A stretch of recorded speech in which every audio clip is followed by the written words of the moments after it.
નમસ્કાર ગુજરાત, સ્વાગત છે તમારું ગણે ગુજરાત 27 માં। મિત્રો, આજના તાજા સમાચાર પર નજર કરીએ તો ગુજરાતનું દેવું આજે થઈ ગયું છે 4.90 લાખ કરોડને પાર। મિત્રો, ગુજરાતનું જાહેર દેવું ઝડપથી વધી રહ્યું છે। સંસદમાં રજૂ થયેલા રિપોર્ટ મુજબ વર્ષ 2021 અને 22માં રાજ્યનું દેવું રૂપિયા 3.60 લાખ કરોડ હતું, જે 2024 અને 25માં વધીને રૂપિયા 4.90 લાખ કરોડ થયું છે। એટલે કે માત્ર 3 વર્ષમાં દેવામાં રૂપિયા 1.30 લાખ કરોડનો વધારો થયો છે। પરંતુ મિત્રો, વિકાસના નામે તાઇફા અને ઉત્સવોમાં ભારે ખર્ચ થતો હોવાનું કહેવાય છે। પરિણામે પ્રત્યેક ગુજરાતીના માથે દેવાનો બોજ વધતો જાય છે। મિત્રો, આજે દેવું થયું છે ગુજરાતના વિકાસ ઉપર નહીં, પરંતુ જે વધારાનો ખર્ચો જે કરી રહ્યા છે એના ઉપર આ દેવું વધી રહ્યું છે। મિત્રો, ગુજરાતનું દેવું જો વધશે તો આજે ગુજરાતની જે પ્રજા છે તેમને માથે આ દેવાનો બોજ દિવસે ને દિવસે વધતો જશે। મિત્રો, તમે વિચારી શકો છો કે આજે તમે છો અને કાલે તમારા દીકરો હોય કે એનો દીકરો હોય અને એના દીકરા સુધી આપણી પેઢી પહોંચશે, ત્યાં સુધીમાં ગુજરાતનું દેવું કેટલું થઈ ગયું છે એ કહેવું નામુમકિન થઈ શકે છે। મિત્રો, આ દેવું જે થયું છે દેવાનો ઉપયોગ ખરેખર ગુજરાતની જનતાના હિત માટે અને ગુજરાતના વિકાસ માટે થવો જોઈએ, પરંતુ જે આ વિકાસના નામે અત્યારે જે તાઇફા એટલે કે વિકાસના નામે બધી પ્રજા સાથે જે ગદ્દારી કરવામાં આવે છે એના લીધે જ આ 1.30 લાખ કરોડના દેવામાં વધારો થઈ ગયો છે। મિત્રો, એક વિચારવા જેવી બાબત છે, સમજી વિચારી અને આગળનું પગલું લેવાની વાત છે। ત્યારબાદના સમાચારની વાત કરીએ તો મિત્રો, આવનારો સમય છે ભારે છે, કેમ કે હીરા ઉદ્યોગમાં ઘણા લાંબા સમયથી અત્યારે હાલ મંદી ચાલી રહી છે। મિત્રો, હીરા ઉદ્યોગ સમગ્ર સૌરાષ્ટ્ર અને ગુજરાત માટે જાણીતો રહ્યો છે। લાખો પરિવારો આ હીરાના વ્યવસાય સાથે સંકળાયેલા છે। જોકે છેલ્લા કેટલાય સમયથી હીરાના વ્યવસાયમાં મંદીનો માહોલ જોવા મળી રહ્યો છે, જેના કારણે અનેક પરિવારો જે અત્યાર સુધી હીરા પર આધાર રાખતા હતા હવે અન્ય રોજગાર અને વ્યવસાય તરફ વળી રહ્યા છે।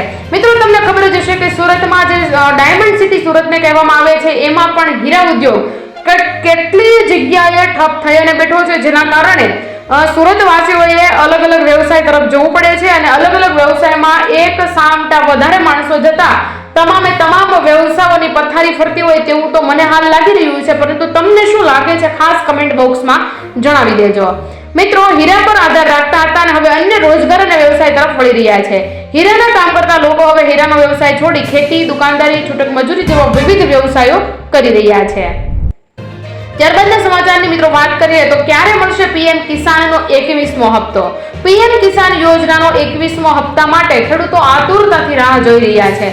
મિત્રો, 20મા હપ્તાના 2000 રૂપિયા 2 ઓગસ્ટ 2025 એટલે કે ગઈ બીજી તારીખે દરેક ખેડૂતોના ખાતામાં જમા કરવામાં આવ્યા હતા અને સરકાર દ્વારા દર 4 મહિને હપ્તો ચૂકવવામાં આવે છે। દર 4 મહિને 2000 રૂપિયાનો હપ્તો દરેક ખેડૂતોના ખાતામાં નાખવામાં આવે છે, જેથી 21મો હપ્તો સપ્ટેમ્બર થી ડિસેમ્બર વચ્ચે જમા કરવામાં આવે તેવી શક્યતા હાલ દર્શાવાઈ રહી છે।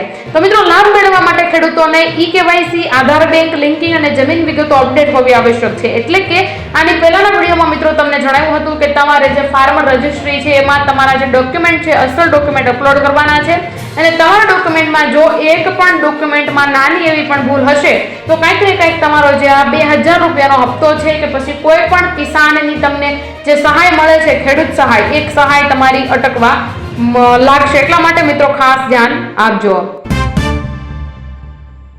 ત્યારબાદના સમાચારની મિત્રો વાત કરીએ તો એક પણ ખેડૂત ખાતરથી વંચિત નહીં રહે, આપણા ભૂપેન્દ્રભાઈ પટેલ એટલે કે સીએમ નો આદેશ છે।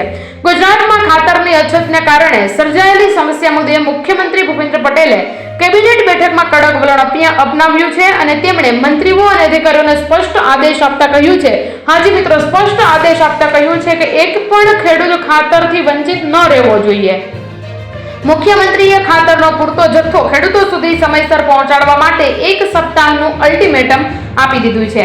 આ નિર્ણયથી ખાતરની કાળાબજારી અને હેરાફેરી અટકાશે તેવી આશા છે। પરંતુ મિત્રો, તમને શું લાગે છે કે ખાતરોમાં જે કાળાબજાર થઈ રહ્યો છે આ સીએમના આદેશ પછી પણ આ કાળાબજાર અટકશે કે શું? તમને શું લાગે છે ખાસ કમેન્ટ બોક્સમાં અમને જણાવી દેજો। પરંતુ મિત્રો, જે ખાતરમાં તમને વાત કરી દઉં કે કઈ રીતે કાળાબજારી થઈ રહી હતી એ તમામ વિગતો તમે બધા અલગ અલગ ન્યૂઝ ચેનલોના માધ્યમથી સાંભળતા હશો, પરંતુ તમે જ્યાંથી ખાતર લ્યો છો ત્યાં પણ તમારી સાથે કઈ ને કઈ રીતે ગદ્દારી કરવામાં આવે છે। અને મિત્રો, તમને ખબર જ હશે કે વચ્ચે તો ખાતરની થેલી ભેગા પથ્થરો ભેળવી અને પણ ખેડૂતોને આપી દેવામાં એટલે કે ખેડૂતોને પધરાવી દેવામાં આવતું હતું, જેના કારણે પણ ખેડૂતોએ આંદોલન કર્યું હતું. અત્યાર સુધી જો ખેડૂતો માટે કંઈ વિચારવામાં ન આવ્યું હોય અને અત્યારે જ કેમ આપણા સીએમએ આદેશ આપ્યો એ પણ એક વિચારવા જેવી બાબત છે. તો ખાસ મિત્રો આ એક વાત પર વિચાર જરૂર કરજો, કેમ કે તમને પણ ખબર પડવી જોઈએ. ત્યારબાદના સમાચારની મિત્રો વાત કરીએ તો એસબીઆઈ ગેરંટી વિના આપશે આટલા લાખની લોન. મિત્રો એસબીઆઈ ની આ નવી યોજના ખાસ કરીને અગ્નિવીરો માટે બનાવવામાં આવી છે. મિત્રો તમને ખબર જ હશે કે ધોરણ 10 પછી જે વ્યક્તિઓ કહેવાય ને આર્મીમાં જવા માંગતા હોય તેમને અગ્નિવીરની એક પદવી આપવામાં આવી હતી, એટલે કે એક પોસ્ટ આપવામાં આવે છે. તો આ લોકો માટે એસબીઆઈએ એક ખાસ યોજના બનાવી છે અને આ યોજના હેઠળ અગ્નિવીર જવાનોને 4 લાખ રૂપિયા સુધીની લોન મળી શકશે, જેના માટે તેમને કોઈ પણ પ્રકારની ગેરંટી આપવી પડશે નહીં. આ લોન લેવા માટે કોઈ પણ પ્રોસેસિંગ ફી પણ ચૂકવવી નહીં પડે. આ સુવિધા ફક્ત તે જ અગ્નિવીરો માટે છે જેમનું પગાર ખાતું એસબીઆઈ માં છે. બેંક પાસે પહેલેથી જ તેના પગાર અને સેવાની માહિતી હોવાથી લોન પ્રક્રિયા ઝડપી અને સરળ બનશે. જો મિત્રો તમે પણ અગ્નિવીરમાં તમારી ફરજ નિભાવીને આવી ચૂક્યા છો અને તમારે હવે ખાસ પૈસાની જરૂર છે, તો તમને 4 લાખ રૂપિયા સુધીની લોન વગર કોઈ પ્રોસેસિંગ કે વગર કોઈ ડોક્યુમેન્ટ અપલોડ કરે તમને મળી જશે. પરંતુ હા, એક શરત છે કે તમારું ખાતું એસબીઆઈ માં હોવું જોઈએ, એટલે કે સ્ટેટ બેંક ઓફ ઇન્ડિયામાં તમારું ખાતું હોવું જોઈએ અને એ ખાતામાં તમારા અગ્નિવીરનો પગાર પણ પડતો હોવો જોઈએ. તો જ તમને મિત્રો આ જે એસબીઆઈ ગેરંટી વિના જે લોન આપવાની જે યોજના, એટલે કે અગ્નિવીરો માટે જે આ યોજના બનાવવામાં આવી છે એ યોજનાનો લાભ તમે લઈ શકશો. મિત્રો આ વિશે તમારે વધારે અપડેટ એટલે કે વધારે માહિતી જોતી હોય તો ખાસ અમને કમેન્ટ બોક્સમાં જણાવી દેજો. એના માટે અમે અલગથી એક વિડીયો તમારા માટે લઈને આવી જઈશું. મિત્રો વાત હવે એ કરવાની છે કે એસબીઆઈ ગેરંટી વિના કઈ રીતે, કેમ કે જે લોકો અગ્નિવીરમાં એમની પોસ્ટ ઉપર જે કામ કરતા હતા ત્યાં તો એક પણ ડોક્યુમેન્ટ બોગસ ચાલતા નથી. એટલા માટે એસબીઆઈને પણ એટલો વિશ્વાસ છે કે આ વ્યક્તિ અગ્નિવીરમાં ફરજ બજાવીને આવ્યો છે તો ક્યારેય એ ખોટું નહીં કરે અને એમની જે કહેવાય કે ક્રેડિટ, તમે જે સામાન્ય લોન મિત્રો લ્યો છો તમારી ક્રેડિટ ઉપર આપવામાં આવતી હોય છે. ત્યારબાદના સમાચારની મિત્રો વાત કરીએ તો શું ગુજરાતમાં ફરી એકવાર થશે આંદોલન. મિત્રો બનાસકાંઠા જિલ્લામાં પાલનપુર નજીક ખોમણા ટોલ પ્લાઝા પર આસપાસના સ્થાનિકો અને ખેડૂતોને ટેક્સમાંથી મુક્તિ આપવાની માંગ સાથે ખેડૂતો આંદોલનના માર્ગે વળતા આજે હજારોની સંખ્યામાં ખેડૂતો, વેપારીઓ અને સ્થાનિકોએ પાલનપુરના હેબતપુરથી ડાયમાં વિવિધ બેનરો લઈને ડીઝલ સાથે 2 કિલોમીટર લાંબી પગપાળા મડા રેલી યોજી ખેમાણા ટોલ ટેક્સ પહોંચીને ત્યાં ધારણા પ્રદર્શન યોજીને ટોલ ટેક્સના 20 કિલોમીટરના અંતરમાં આવતા તમામ ગામોના લોકોને ટોલ ટેક્સમાંથી મુક્તિ આપવાની ઉગ્ર રજૂઆત કરી હતી અને કોઈએ ટોલ ટેક્સ નહીં આપો તેવી જાહેરાત કરીને ટોલ ટેક્સના અધિકારીઓને 15 દિવસનું અલ્ટિમેટમ આપીને ચીમકી ઉચ્ચારી હતી કે જો તેમની માંગ નહીં સ્વીકારવામાં આવે તો ખેડૂતો મોટી સંખ્યામાં પોતાના પશુઓ, ખેતીના સાધનો અને ટ્રેક્ટરો લઈને ટોલ ટેક્સ ઉપર પહોંચીને રસ્તો બંધ કરીને ઉગ્ર આંદોલન કરશે. મિત્રો ત્યારબાદના સમાચારની આપણે વાત કરીએ તો તમને ખબર જ હશે કે આ આંદોલન હેના કારણે થઈ રહ્યું છે કે મિત્રો 20 કિલોમીટરનો જે ટોલ ટેક્સ આવેલું છે તેનાથી 20 કિલોમીટર દૂર તમારું ઘર છે તો તમારે ટોલ ફ્રી હોવો જોઈએ. એના બદલે જે ટોલ ટેક્સ ઉઘરાવનારા જે અધિકારીઓ છે આ લોકો પાસે ટોલ ટેક્સની માંગણી કરી રહ્યા હતા, જેમના કારણે આ લોકોએ ઉગ્ર ચીમકી આપી હતી અને જો આ ટોલ ટેક્સ લેવામાં આવશે અને બંધ નહીં થાય તો આજે ખેડૂતો અને વેપારીઓ છે પોતાના વાહનો અને પોતાના પશુઓ સાથે આ જે રોડ છે તે તમામ રોડોને બંધ કરશે, નાકાબંધી કરી અને ઉગ્ર આંદોલન કરવાની ચીમકી આપી છે. મિત્રો જોઈએ કે હવે આ બનાસકાંઠાના લોકોને ન્યાય મળે છે કે નહીં. ત્યારબાદના સમાચારની મિત્રો વાત કરીએ તો રાજ્યમાં સુધરશે રોડની હાલત 822 કરોડની મંજૂરી આપી છે. મિત્રો મુખ્યમંત્રી ભૂપેન્દ્ર પટેલે શહેરી વિકાસ વર્ષ 2025 અંતર્ગત 822 કરોડ રૂપિયાની વિકાસ પથ યોજના મંજૂર કરી છે. રાજ્યના શહેરોને જોડતા 91 માર્ગો કુલ 233 કિમી લંબાઈમાં અદ્યતન બનાવાશે.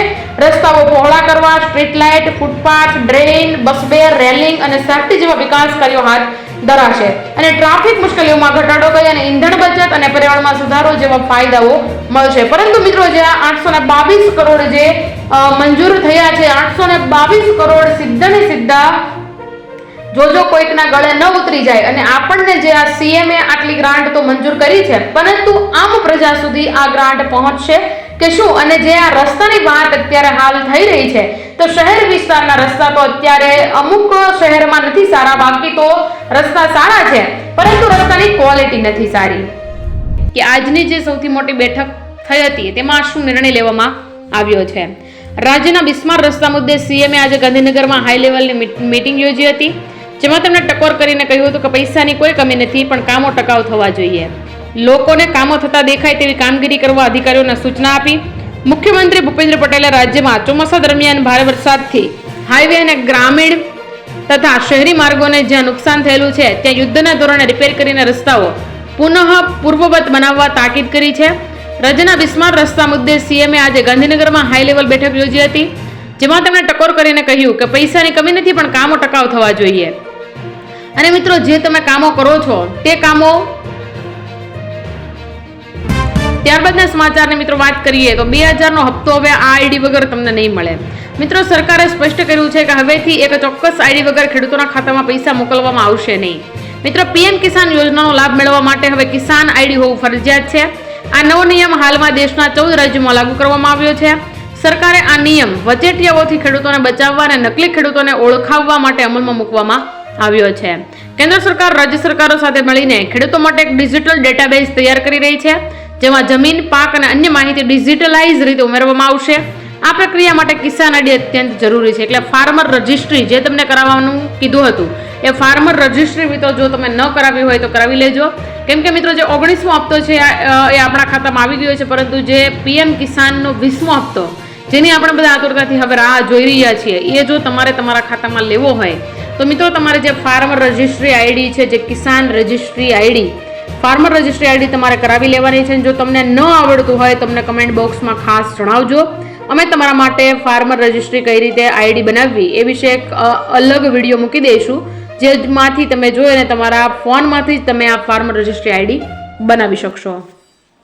ત્યારબાદ મિત્રો વાત એ કરવાની છે કે તમે 2000નો હપ્તો લેવા માંગતા હોવ તો તમારે કેવાયસી, જે તમારે ઈ કેવાયસી કરવાનું હોય છે તે અત્યાર સુધીમાં તમે ઈ કેવાયસી ન કર્યું હોય ફાર્મર રજિસ્ટ્રીમાં અને આજે પીએમ કિસાન યોજનાનો હપ્તો આવે છે તે બેંક એકાઉન્ટમાં જો તમે ઈ કેવાયસી ન કર્યું હોય તો હાલની તકે જ માત્ર ને માત્ર 7 થી 8 દિવસની અંદર કરાવી લેજો, જેનાથી તમારો હપ્તો ટાઈમસર તમારા બેંક એકાઉન્ટમાં તમે મેળવી શકો. મિત્રો, આજે બસ આટલું જ. ફરી મળીશું દેશ દુનિયાના આવા તાજા અને સચોટ સમાચારો સાથે. ત્યાં સુધી મને રજા આપો. જય હિન્દ, જય ભારત.